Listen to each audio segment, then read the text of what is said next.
ചരിത്രത്തിൻ്റെ മറ്റൊരു എപ്പിസോഡിലേക്ക് ഏവർക്കും സ്വാഗതം. ഞാൻ അനു ചാക്കോ. നമുക്ക് ഇന്തോനേഷ്യയിലെ മാലിയോ പക്ഷിയെ പറ്റി ഒന്ന് സംസാരിച്ചാലോ?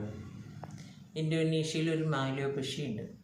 ആ പക്ഷി എങ്ങനെയാണെന്ന് വെച്ചാൽ, നമ്മുടെ വീട്ടിലൊക്കെ നമ്മുടെ കിളികളൊക്കെ ഒട്ടയിട്ട് അതിന് അടയിരുന്ന് കുഞ്ഞുണ്ടാവുകയല്ലേ ചെയ്യുന്നത്.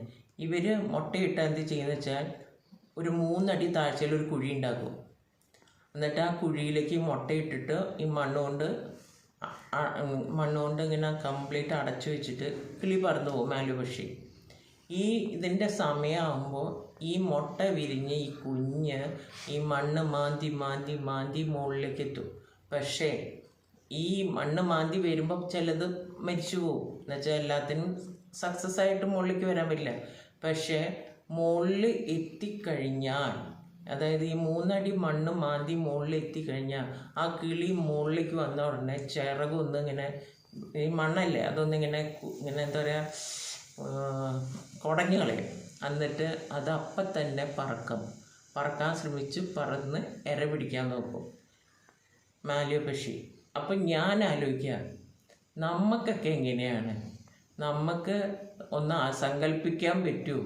നമുക്ക് ഇത്രയൊക്കെ ഒരു പ്രശ്നം വന്നിട്ട്, അതായത് നമുക്കെല്ലാം നിസ്സാരം പോലും മലയാണ്.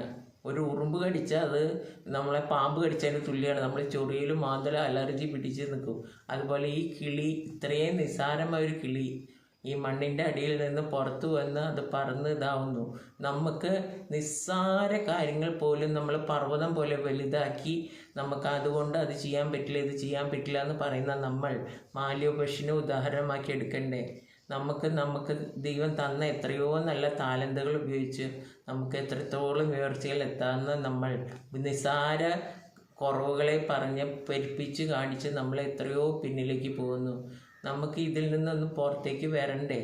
അപ്പോൾ നമ്മൾ എപ്പോഴെങ്കിലും നമ്മൾക്ക് എന്തെങ്കിലും ഒരു കാര്യം ചെയ്യാൻ ബുദ്ധിമുട്ടുണ്ടാകുമ്പോൾ നമ്മൾ ആലോചിക്കാം മാലിയോ പക്ഷിയെ പറ്റി നമ്മൾ ചിന്തിക്കുമ്പോൾ നമ്മുടെ കുറവുകളൊന്നും നമുക്ക് വലുതായി തോന്നുകയില്ല. ഈ എപ്പിസോഡ് ഇഷ്ടമായെങ്കിൽ ലൈക്ക് ചെയ്യുക, ഷെയർ ചെയ്യുക, സബ്സ്ക്രൈബ് ചെയ്യുക. മറ്റൊരു എപ്പിസോഡുമായി കാണുന്നവരെ നന്ദി, നമസ്കാരം. അനു ചാക്കോ.